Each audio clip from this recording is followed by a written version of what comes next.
FitCon was my first business I really started. You had to leave Utah to find something else that called to your soul. Yeah. It was one of the most transformational shifts in energy I've ever experienced in my life. Most entrepreneurs say, you know what, I am done with this experience. The doors opened and I was walking through the expo hall and it was empty. Internally, what's going on? Oh man, it was one of the scariest moments of my life. But you obviously pivoted into something else. Let's get all the different competitions and modalities of fitness into one venue under one roof where it's a big celebration of fitness. Spirituality and capitalism belong together. Those thoughts, those feelings, that comes from something bigger than I am.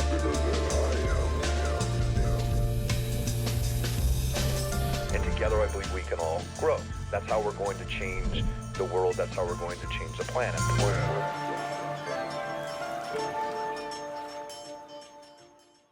So I'm joined today by Dallin Rogers, the innovator and the designer and the creator of one of the largest basically events for athletes and for extreme athletes of all different sizes and shapes, literally sizes. And we're talking some big guys there a lot of times and really fit people, and that is FitCon. And so I'm grateful for you to join us today. You know, we have been talking about this on and off for a while. So appreciate you coming out here to the Spiritual Capitalist. Thank you. I am excited to dive into this.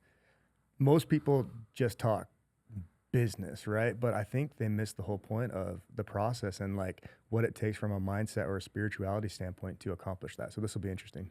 I'm really excited about that because I know a lot of your journey, you know what I mean? So, and I've watched a lot of it kind of unfold and seen what you've done in Salt Lake City. And as I started looking a little bit at your business plan at one point in time, understanding how far you have been able to reach out into different marketplaces and be able to put out your, your stamp on things. So first, a lot of people, I'm sure if they're listening, they don't know a whole lot about what FitCon is. They don't know a whole lot about you. So if you can just give us a little bit of understanding of, who you are, where you came from, and more importantly, this whole vision of FitCon and how we got started here. Yeah, I'll give a quick recap. I grew up in California and I got recruited to play football at the University of Utah. So I went out there for 4 years, played football out there. And then upon graduating, I started an athletic training business. We would train athletes, sports performance, et cetera.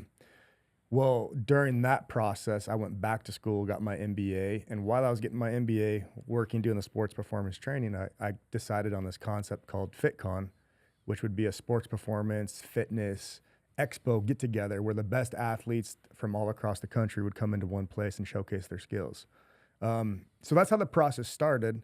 And then that grew into, okay, let's get some of the biggest companies in the country coming in and sponsoring it and showcasing products, some of the biggest fitness influencers, some of the biggest sports icons.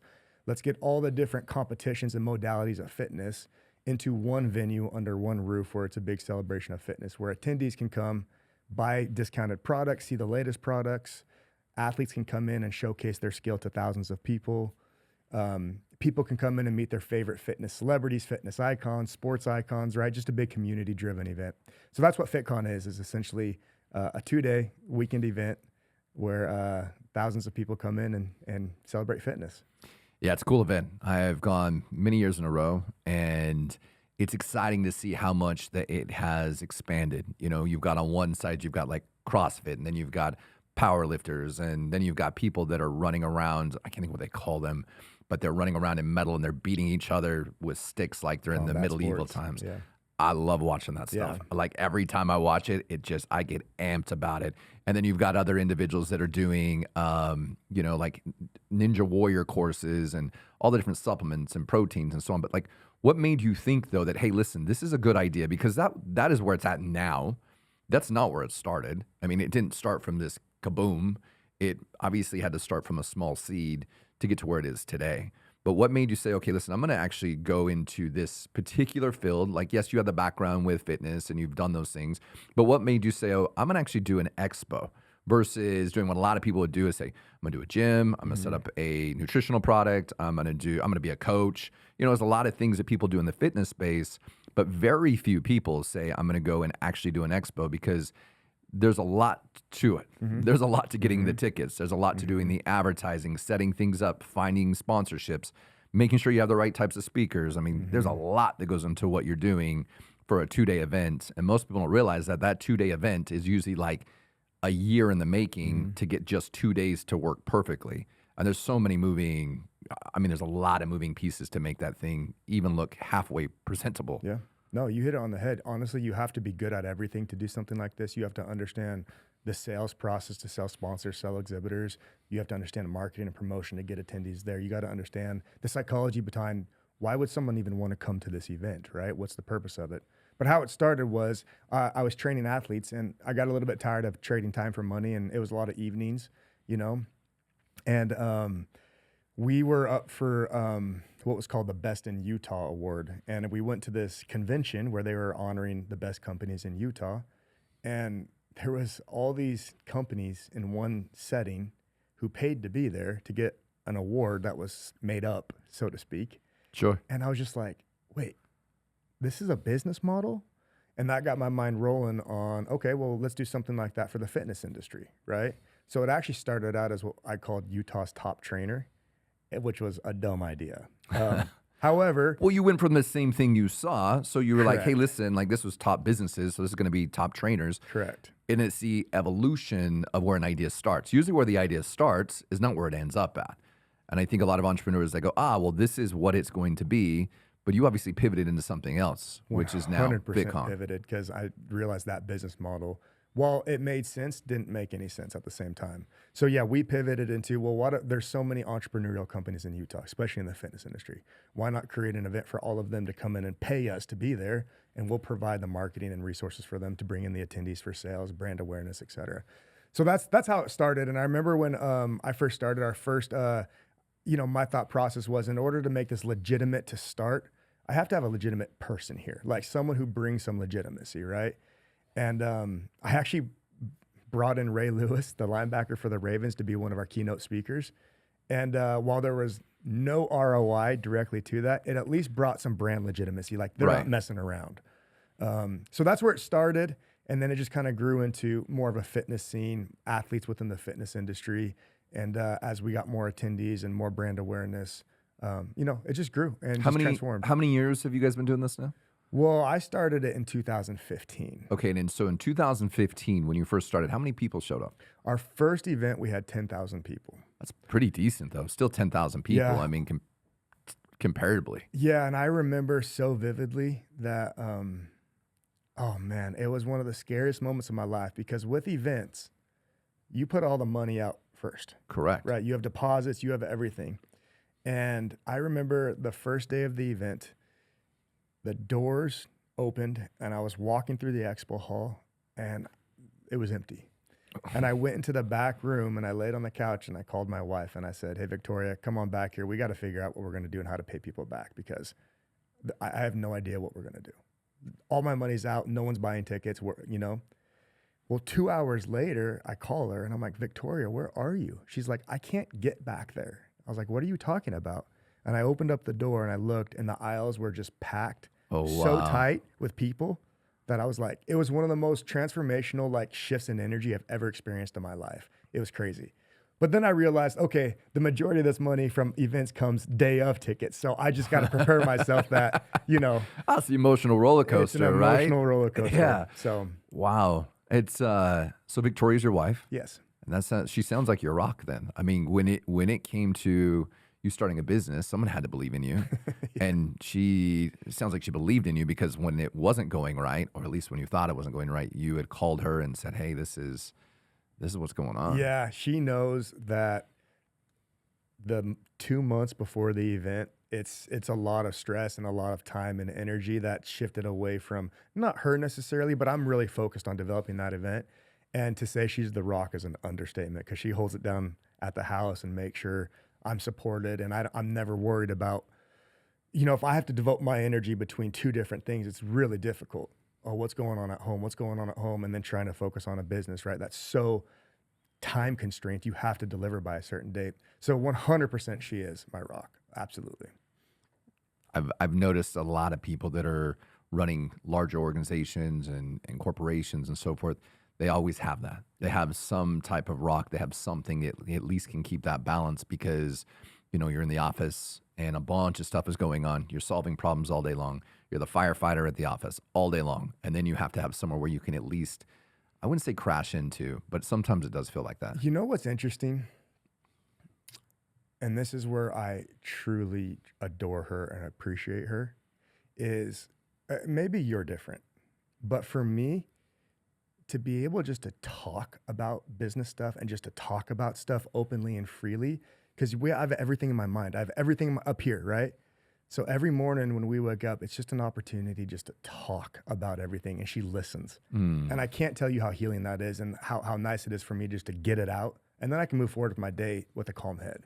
That's beautiful. So that for me, that's a huge deal. I feel like a lot of business owners, they just go and they're so internal and they hold everything in and they're so stressed. If they just talked about stuff. Well, sometimes, I mean, their partners don't really, they don't understand. Correct. They don't want to hear it. They're like, hey, leave work at work. Don't bring it here. Correct. But it's getting that out and it's processing. And I think, I don't know for women, because I can't say that, but I know for men, it seems like, at least the guys that I speak to, they want to process their information out, especially if I think they're either internal or external, depending upon, but process that information out, because as they're processing what happened, how it's going on, what they're learning, the problems they had, they're talking to them, yes, but they're also at the same time, at least this is what I do, I'm learning as I'm speaking it out loud and I'm coming up with the solutions to what may have occurred in the problems there. So it is wonderful that you have that in your partnership, because if not, who knows where you would be at this point in time. So you go from 10,000 people when you first opened the doors. How many people are now at your events? Well, let's go back. So I sold it 2021. So at the height, you know, we had about 30,000 people hitting that event. And then it went downhill the next couple of years, which then led me to purchase it back. Yeah, it's and interesting. Rerun it. So this is actually really what I want to get into, and that was a really great segue into this. When you're an entrepreneur, you have had your business since 2016. I cannot imagine the things you've had to solve at any given time, especially because you're dealing with a lot of people. You're dealing with a lot of, you're dealing with weather. You're dealing with all kinds of things. You're dealing with finances. You're dealing with, you know, the pandemic. You know, so many things that can take a business and move it one direction or the other, right? And as you're going through this whole entire process, internally, what's going on? Because what I mean by that is a lot of times, you know, you're building your business, you're focused on your business, but there's a lot of things that are being neglected internally, which a point reaches that breaking point where most entrepreneurs say, you know what, I am done with this experience. Like I'm done. I now know that I'm hearing all the time that businesses are selling out, they're IPOing, there's firms coming in and taking them over. You know, there's all these things happening and I want to get out. So before you actually sell your company, before you go through this, lead me up a little bit, like what was going on at that point? How did you start to like research and find out, hey, this is something you wanted to do? What were some of the good things you learned? What were some of the negatives that you went through as well? Yeah, super, super interesting question right there. And it's an in-depth question. And I think everybody is obviously different on what gets them to that point. For me personally, FitCon was my first business I really started. So my identity was wrapped up in it. That I was FitCon, FitCon was me, right? We were one. People knew me as FitCon. And that was honestly one of the first mistakes I will say I made, was my identity was almost wrapped up too much into it, where it became a personal thing. It became personal. If the business did great, cool, it's personal. If it did bad, I took it personal, right? And so I looked at it more emotionally attached than I probably would have from like a pure business standpoint. And I think what happened with the line of work with events was everything we made came into those 2 days. And the emotional stress that led into that is off the charts, because if that event doesn't go well, what do we do, right? If it goes well, great. And so emotionally, I was too tied up into it, and I would ride the highs and I would ride the lows, right? And I think over the 7 years that I ran it, internally, it got me to a point of I'm exhausted. How did you tie and people do this, and it's easy to do, right? How did you tie so much of your value, of your inner perspective of yourself to your business? Like, where does that start from? How does that occur? because I think it's good to know. And the reason it's good to know is because people are going to start a company. And when people are starting companies or they're running companies, they think that if I have this thing or I become this thing or people see me this way or my kids see me this way or my wife sees me this way or whatever, I'm going to have value. Like there's something there that I am covering up because there's something that I'm hiding from. And if I can solve this problem, whether it's from your youth or whatever it is, then all of a sudden it solves that thing, right? And who knows what that thing is? It's always like you have to insert this object into that. Like this moment in time, I feel like, for me, I thought, okay, if I do this, then that will be equal of love. Because when I was growing up, it was parents almost got divorced many times and it was always over money.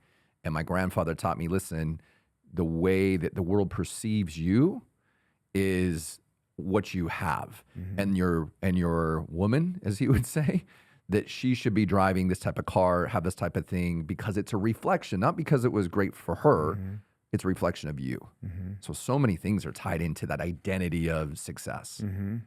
Yeah, it's a fantastic question. And you actually articulated that incredibly well. Thank you. And that was exactly it, was my definition of success when I first started the company is completely different than what it is now, right? And when I started it, how I defined my success was honestly doing something on my own, right? Not in the confines of support from family or parents or whatever it was. It was my individuality of like, I can do this. So a lot of it was proving it to myself that I can start this business and I can run it and I can make it happen. And then factors such as,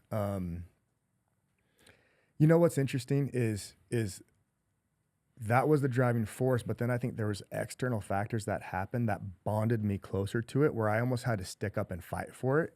And when you fight for something, you become a little bit more emotionally attached to it. Of course, every time. So I had a lawsuit placed against me early on when I was 25 years old. First business I've ever run. And not to get too in depth about it, but there was no valid reason for it at all. Yeah, it still doesn't mean it didn't affect you. It still doesn't mean that you didn't feel it. You had to go through it, fight Correct. it. All the energy that goes into a lawsuit, which is a lot. A lot.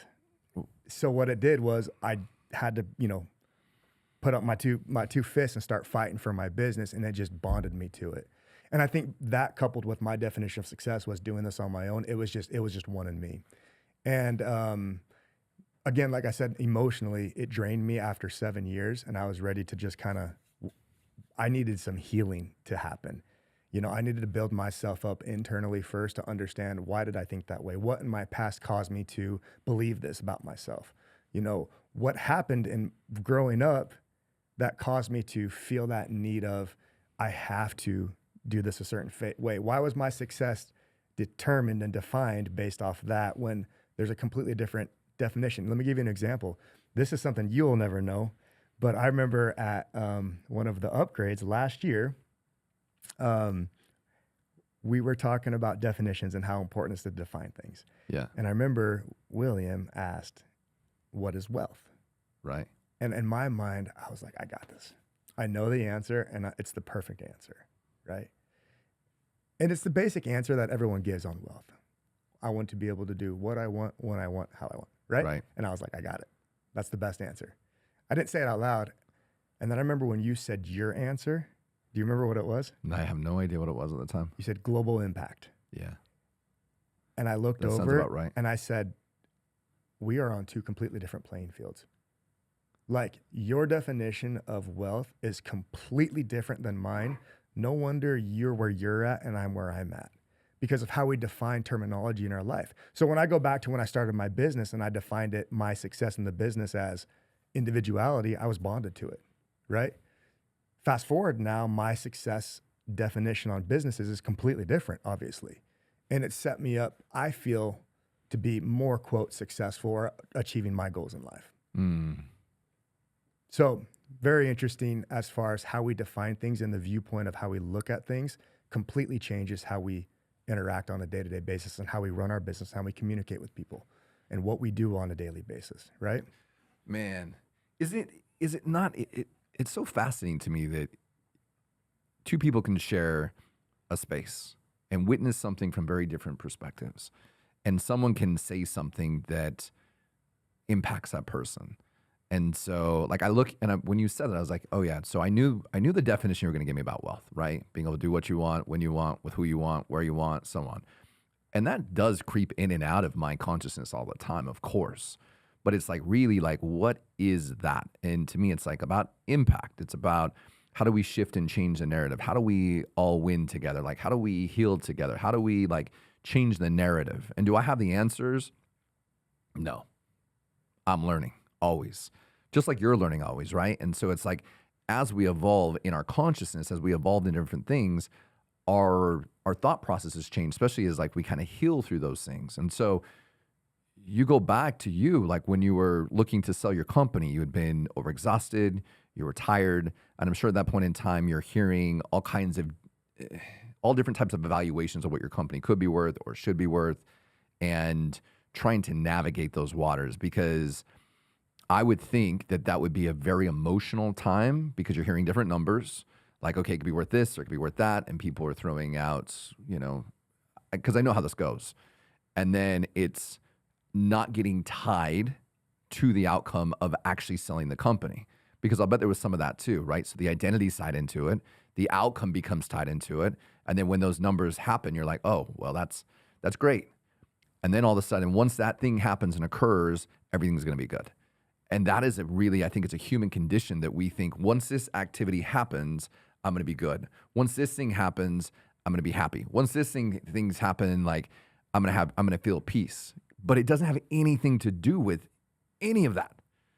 It has to do with what's going on internally, right? It's that deeper work that has to happen so that when the latter occurs, that then now I can be like, oh, okay, that doesn't define me, but it's really good to have, or it's really good to be able to utilize that tool, or it's really good to be able to figure out like how much bigger of a game can I play, right? How did you not, well, let me ask you, did you get tied to the outcome of selling your company? Absolutely. 100%. Two reasons on that. One, when you ask one of the biggest mistakes I made was not keeping clean financials. If there's anyone who is wanting to sell a business, that is the first advice I would give them. The cleaner the financials, the more simplistic, the easier it is. When you start abiding by the rules of selling a company, the easier it is to sell it and to get a clear valuation. I didn't. You know, it was my little business that I had just started. Which will dock you when you go to your evaluation side of things. Correct. Of course. So trying to go back through and clean it all up to make it presentable, and then trying to justify, like, well, this is why this happened. Right? It just, again, it is because I was so emotionally tied to the business that I didn't know any better, and that I was just making rash decisions. Looking back now, it's just a business. It's a mechanism to make money, to bring impact. That's it, right? And when you treat it like that, right, you can have clean financials, and you're not worried about it, and you have a goal to set. So that's number one. Number two was, because I was so emotionally attached to it, I was just eager for any valuation or any offer to get, because I wanted it to happen. Because you want it out. I want it out. It's and like so any little thing, I was like Yep. waiting pins and needles for it, right? And it just got to a point where it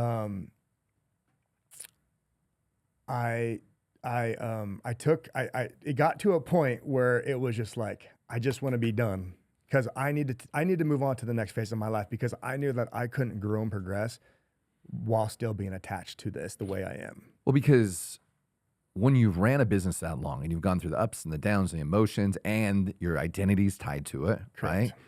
It feels like you're in this jail cell and you're like, shit, this is my identity. Correct. This is what people know me as. Nobody even knows me by my name anymore. How did I create my own, really? How did I create my own jail cell around this identity and this business? And people only view me as this. They don't see me. They see what they can get from me. They see how they can leverage me. They see like, and are they really authentically my friends? Or like, there's got to, especially. But even to compound on that, yes, but also my internal perception of how I viewed myself was centered around my business. I tried to start other businesses, but I couldn't give myself permission to, because I was so emotionally attached to it. And so I would make up belief systems that people were looking at me a certain way, or I had to do something, or people thought this of me. And it wasn't true, because I was so just emotionally attached to it. And so actually one of the best things that happened was a little bit before I sold it. I was able to pull back a little bit and see it as a business, which allowed me to give permission to sell it. What allowed you to do that? Honestly, bringing on a couple partners, because when I brought on partners, I had to think of other people, and I had to clean up the books, and I had to make sure that, you know, they were accounted for, and I was held accountable by other people, and I had to run it like a business. I couldn't just run it like my personal account. You know what I'm saying? Right. So that was one of the big steps for me that like helped me to pull back and understand it's a business that needs to be a living, breathing ecosystem that runs itself. And the more that I was attached to it, the more energy I gave to it, but the more I pulled back and ran it as a business, the actually more successful it became.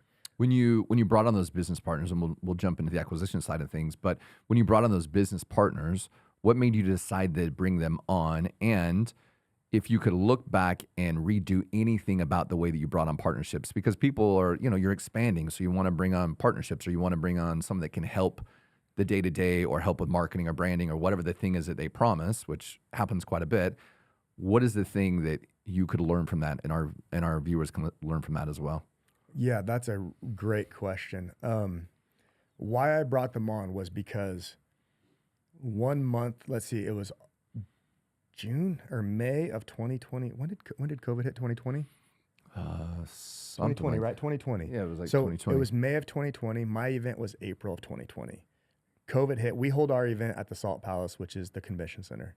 1 month before all of my money comes in, like we just talked about, the Salt Palace shut down and was a COVID tested site, and they canceled my event on me.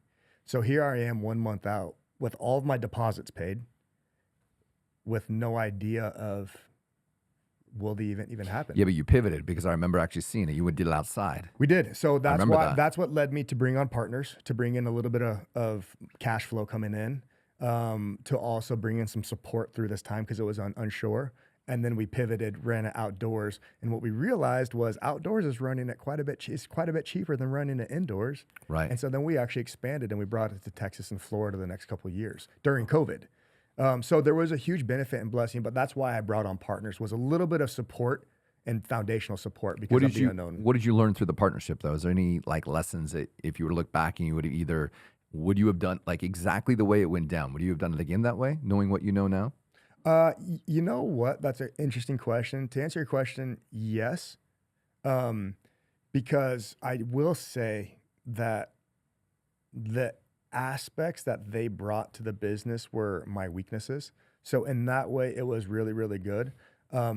However, I think I'm to blame a little bit too for moving forward because I was still emotionally attached to the business.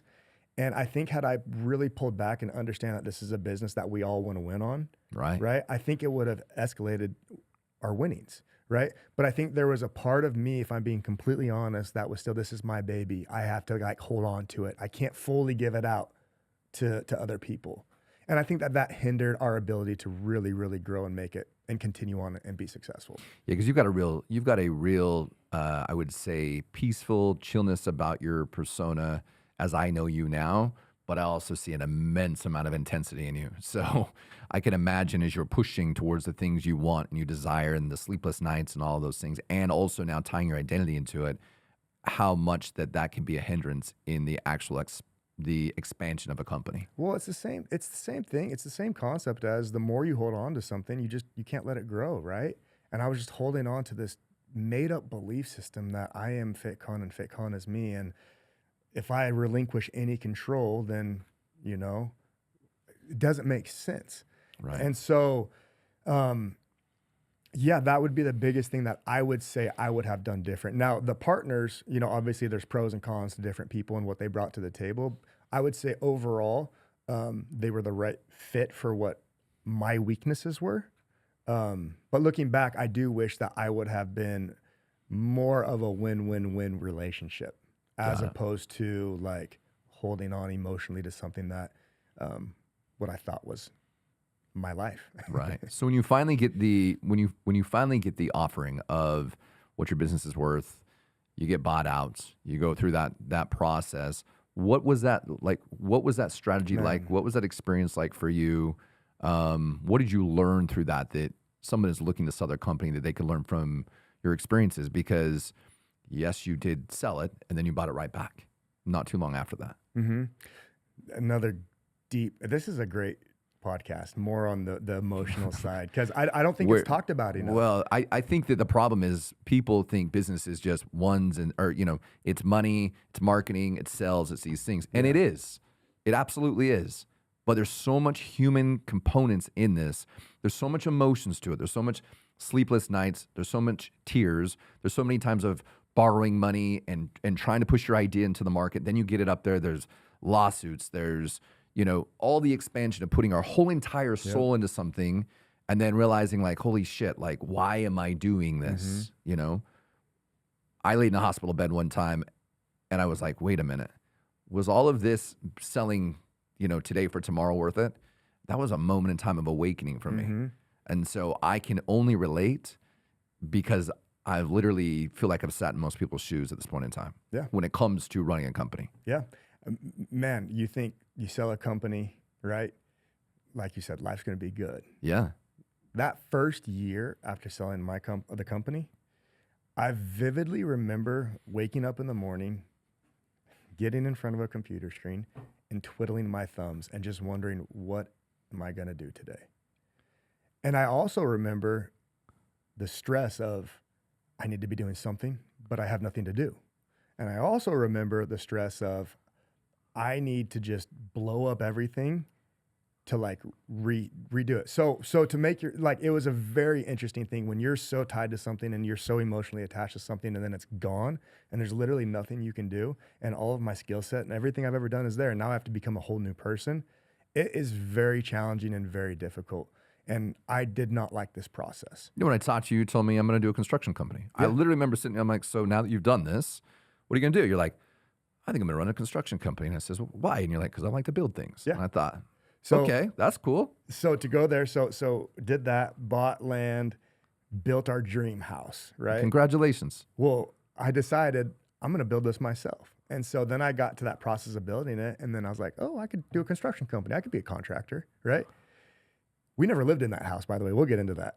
Never even moved in. Okay. Yeah. I built my dream house, beautiful house, 6,000 square feet, beautiful. Never moved in because of that year of healing of what I'll call it. And what happened was, yeah, cool. I want to become a contractor. I want to get in the construction industry. Sounds good. Get into that a little bit as far as building my own house. I'm like, I don't want to do this for other people. Like, heavens no. Yeah, well, that's what I find is interesting, right? We're like, I love doing this thing. It's so fun. It's a hobby. And there's a difference between having a hobby and then having regulations and contractors and all the things that evolve with employees and employee benefits and all the minutia that goes on from taking something that you enjoy doing. And entrepreneurs, I don't know what it is about people like us, but we're like, this is fun. Let's turn it into a business. Yeah. That sounds like an even better idea. Let's make sure that we have to do this. We have to wake up at a certain time. We have to market.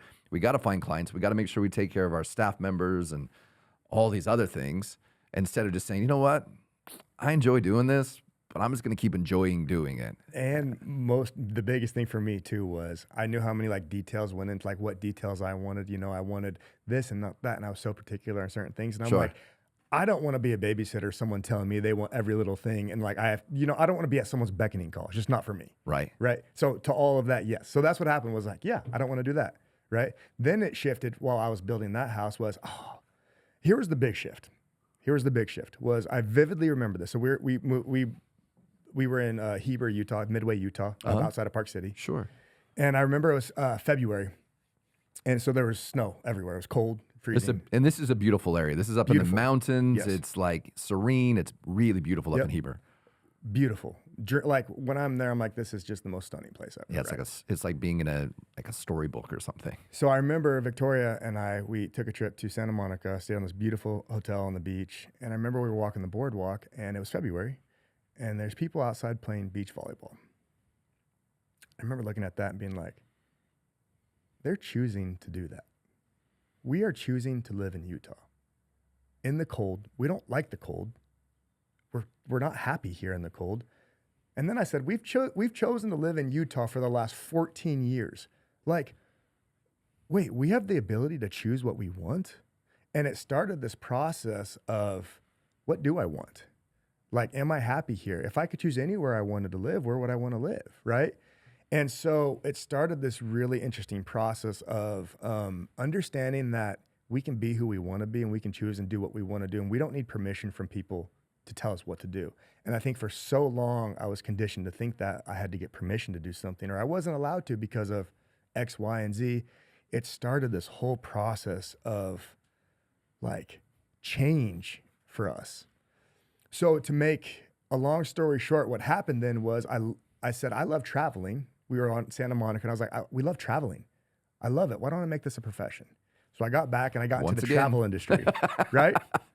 And so for the next year, I traveled the world. Like some of the places I went to and the accommodations are just mind blowing. Like out of a movie, out of a dream, right? We're talking Monaco and Cannes and the nicest of nicest hotels, right? And so I got my foot into this travel industry, and every time I would leave Utah, I would just feel this weight lifted. I'd be like, I love traveling. I want to travel. I want to do this for everybody, right?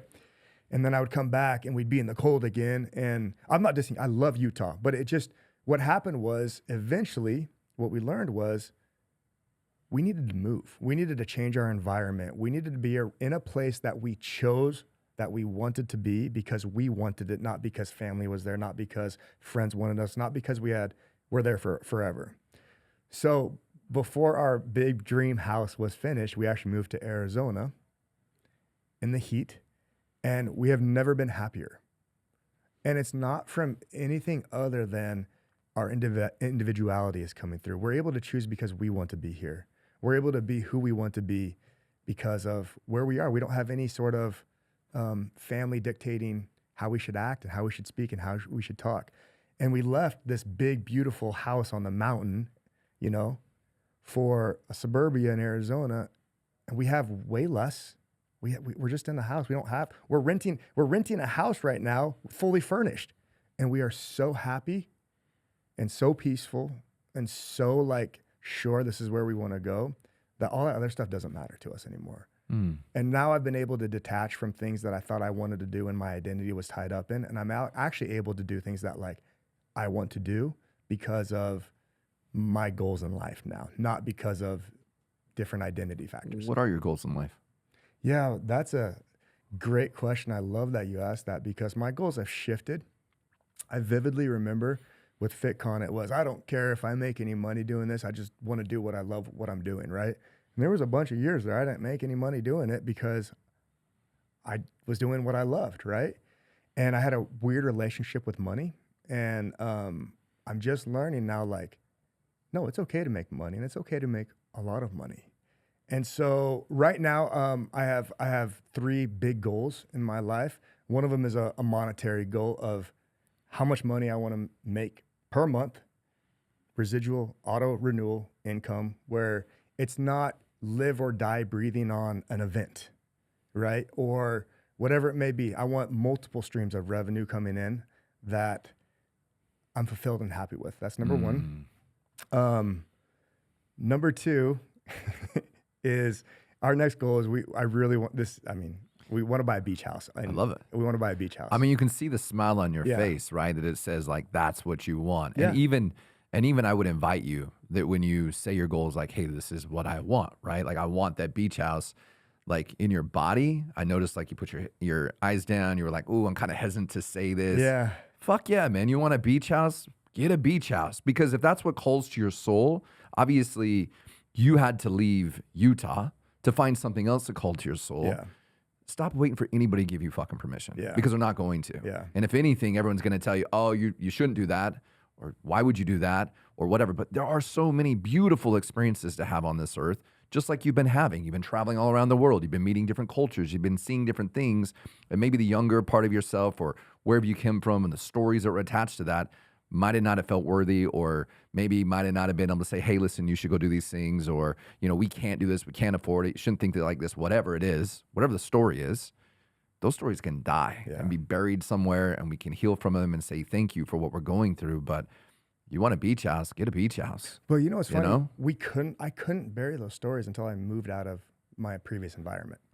Because you had to shift that environment to see things completely different. I had to just break everything. I had to just put a hard stop on it all because we were so influenced by the last 14 years that we were there, that it was very difficult for us to come into this own identity of who we wanted to be. You said something a moment ago, and that is, and I don't want to just bypass this conversation of what you said, and that was your relationship to money. Most people don't even understand what that means. When you say you had a relationship with money and you didn't have a great relationship with money, what does that mean to you? I have a partner of mine, his name is Sean Brady, and he has energy of money. And so he talks about how relationships and your financial relationships and your personal relationships, there's a relationship that's going on. There's an energetic exchange. And if you say, like if you had a partner and all of a sudden you always told him like, I don't like you, go away, we can't do this. Like, eventually you're not gonna have a great relationship. Versus like with you and your wife, you have this wonderful, beautiful relationship of trust and understanding and growth and adventure and exploring things. What was your relationship with money then versus what your relationship is now? Man, this is great timing. We literally talked about this morning, my wife and I, because last night I got a message from an old high school friend. And when I got the message, it was this weird weight that had been lifted off of me. And I realized where my relationship to money started with. Do you want me to get into that? Yeah, go ahead. I'll be candid and real. You can dig in me. Yeah, I mean, I figure if people are listening to this, they probably want real, like candid stuff. Nothing that's they want to know. They want to learn, right? That's the only way we can learn through people's experiences. For me, growing up, my goal was to play professional sports. No question about it, right? And I remember growing up, I don't know if you've ever seen these. It's a docu-series called Beyond the Glories. No. So it's basically Beyond the Glories were these documents on ESPN or these video series that showcased the top athletes in the world and how they got there. So they went into their childhood and how they were brought up, right? Every one of them started with a rough childhood, okay? A rough childhood that they had to get through some adversity. They didn't have money. They grew up on the streets, split family, whatever it may be, and they overcame it to become this professional athlete. I vividly remember watching those. I was obsessed with them. And I remember it programmed me to think that if I wanted to be a professional athlete, I had to go through similar situations. I had to. Now, the interesting part about this was growing up, my family was, we aren't rich by any means, but we were well off. We had everything we needed, right? And I grew up in a small town in California where you had a bunch of blue collar people, rough people, and we're in, a good house, good living, right? At least from the outside, internally, there was a lot of issues going on that nobody knew about. But for most people, so I brought up the psychological profile in my head of it will be impossible for me to be a professional athlete because I'm in a safe and comfortable house where all of my friends out here are going through really hard times. So I would self-impose becoming poor. I'd put myself in situations that made me tough. I would had this thought process of I have to go through this stuff of poverty in order to be successful. Now that thought process carried with me through my whole life. So I would self-impose situations financially on myself, thinking it was a good thing because that was going to get me to where my goals were, which was a professional athlete, right? Fast forward to last night, I got a message from a high school friend who, more of a blue collar friend. Yeah. And he basically said, hey, I just want to say I've always looked up to you. This is random. Always looked up to you. You've always taken the high road. Even when I know your situation wasn't any better than mine, because again, no one knew really what I was going through. And he said, you don't have anything to prove. This was a random message I got. But in that moment, it was like a weight had been lifted of wow, I perceived all of these people looking at me as a person who was rich and well off and whatever it may be. But the reality of it was I was just making all this stuff up to try and prove a point to become something that I wanted to be. And it was this weird weight of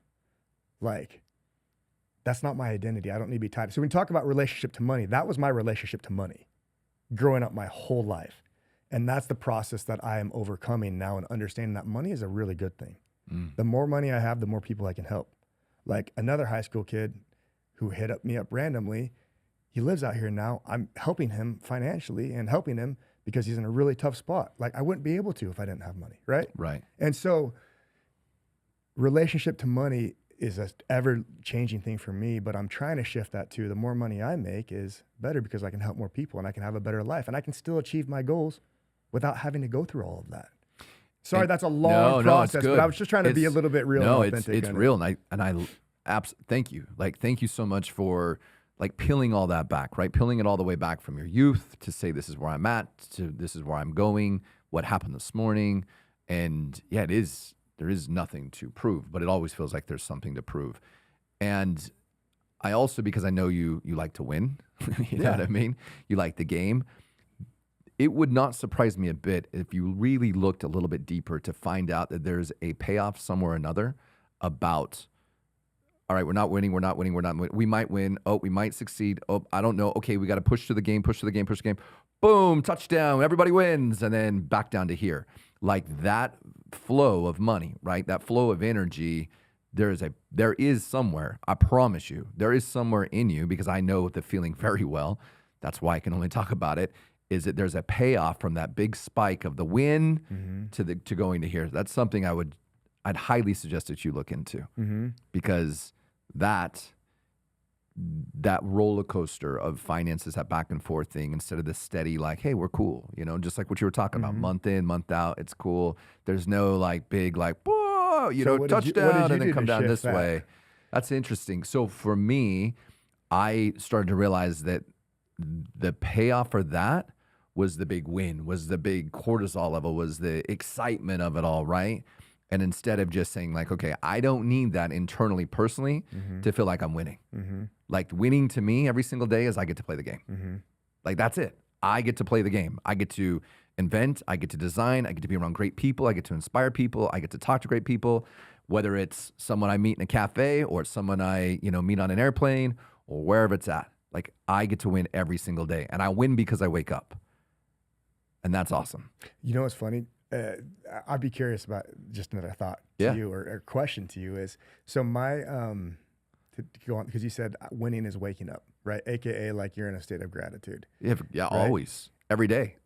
The interesting part that I've really focused on a lot recently, and I'm talking this shift, is what is real gratitude? Because it's easy to say, oh yeah, I'm so thankful to be waking up today, versus like actually feeling that gratitude and humility. 100%. Right? So I feel when I'm in that state of pure gratitude where it's like, I can breathe, I'm calm, and I genuinely feel thankful for the things, not just saying it like, okay, I'm thankful for this or I'm grateful for this. It opens up everything to me. Opportunities everywhere. Always. Right? Like I think everything starts first with gratitude, which attracts everything in, which is this is something I've just experienced, but you traveled quite a bit, right? So I was recently in Indonesia and flew there. It was an amazing experience to get there. It was a long experience to get there, but I got there and I was like, okay, I'm tired. We got to the hotel and I'm listening to people kind of talk back and forth, and we're about to go to this little village. And in that village, they might not have clean water and probably should avoid drinking that water. And oh, by the way, avoid like the ice cubes. So the whole time I'm there, I'm not drinking the water. I'm avoiding ice cubes. I'm doing all these things.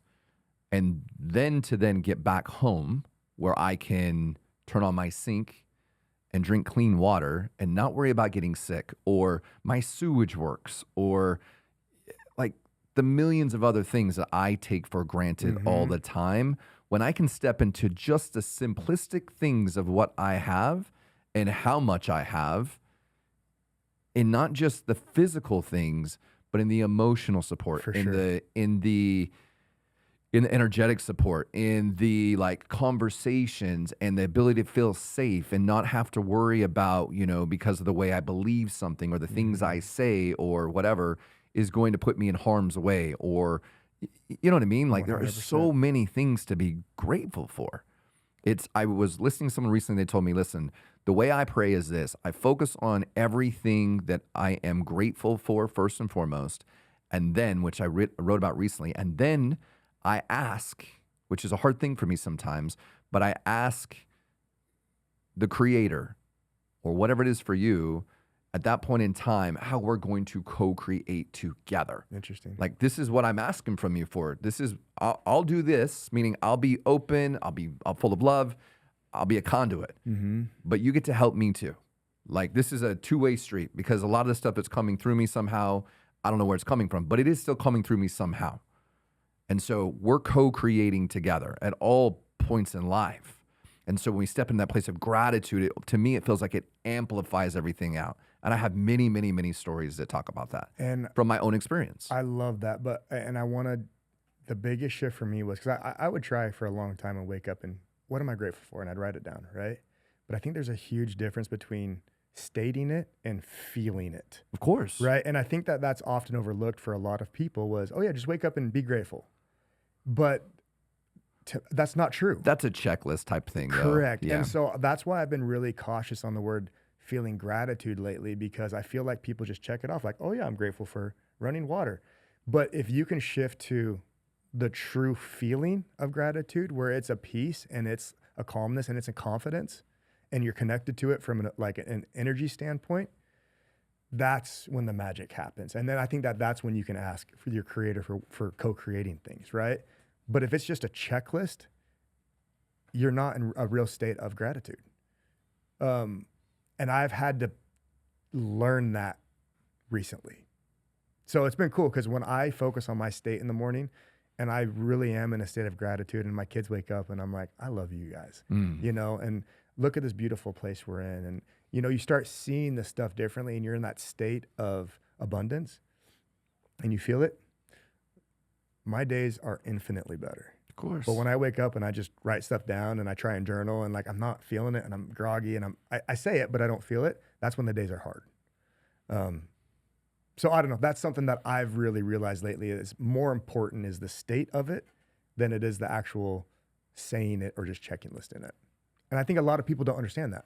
Yes. Because they see influencers say, oh, well, wake up and journal. What are you grateful for, right? Well, if you just write that down, like you're not in that state of abundance. Well, everything comes from a feeling first. Correct. And I think that's overlooked. It is. Because It's of- been overlooked by me many, Correct. many times. And a lot of times when I do my own inner work, or I'll go do ceremony, whatever it is, I always go back to, oh, wait a minute. Everything starts from feeling first, then it comes through thought form, and then there's all that, you know, when you're breaking it down in those mechanics. But now you've bought back FitCon, and this is where you're at now. You're obviously growing and building the business. What do you think is going to be different about FitCon versus what you've created before in the past for yourself? Well, number one, I have multiple streams of revenue now, where before I was reliant solely on FitCon. And so I lived and died by it. But now I can run FitCon as just a normal business because I'm doing other things that are bringing in revenue that make more sense. FitCon for me now is, I love it. I enjoy it. I believe in it. It's something that I want to grow, and I can, and we will. But it's based around creating real value for my customers and creating real value for my sponsors and exhibitors, as opposed to finding a dollar to pay for whatever it is, right? I love it. It's a totally different energy state on it now. Yeah, And- I can feel it's great because I can feel the difference in that conversation versus the conversation I had with you a while ago. Yeah. And it's a very different conversation. And it's, listen, I'm just going to serve my people. I'm going to give them the best value that I possibly can. I'm also going to have other revenue sources coming in, so I'm not stressing and focusing and Correct. trying to figure all these things out, which is really important. Because then you make emotional decisions. Right. Yeah. And I'm guessing now you're putting in systems in place. You're making sure you have the right staff in place. Correct. So that you're not being the one that is like trying to do everything. You're letting go of a lot of control, which I can tell and I can feel in you. Like your essence energy feels so different today than the first time I met you. Yeah. Even though you're in that process of letting go, it's still defining what that let go was. And I know, like myself, you're probably always rediscovering who you are. You wake up and you're like, oh man, I didn't know this about myself. Or, oh, my wife talked to me about something I wasn't even aware of. Or this thing occurred while I met this person, because you're always continuing to be curious to grow things. Because you've now seen things a little bit differently, and because now you're seeing that the more that you give, the more that you let go of, the more that you create these systems for other people to expand in their businesses and in their awareness. What does spiritual capitalism mean to you? Ooh, that's good. To me, after this conversation and what is spiritual capitalism, I would say that in a one sentence statement, it's how do you set and achieve goals for the greater good of humanity? Like that's what it is more than anything. It is about business, right? Sure, it's about business, right? It is about spirituality, but I think it's how do those two intertwine and how to make the most impact possible while achieving both your goals. And that to me is the basis of it. Well said. Really simple.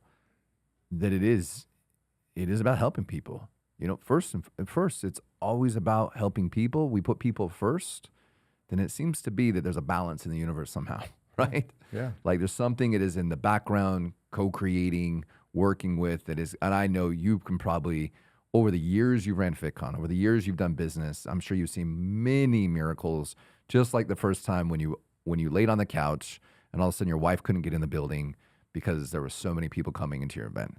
And the gratitude, that gratitude, that feeling, like if you can can that thing out, exactly, but that euphoria comes from gratitude, right? Because before everything you were down, again, that up and roller coaster, everything was down. And all of a sudden now you're like, my gosh, like how grateful do I feel? So I really appreciate you coming out and I appreciate your candidness and your openness and wanting to explore and kind of play the game of this conversation. Last question I have for you. What do you want to be remembered for? When all is said and done, you're no longer here. Family looks back and people think no longer it's not the man that created FitCon. What is it? You've asked some good questions. Well, that is what we try to do here.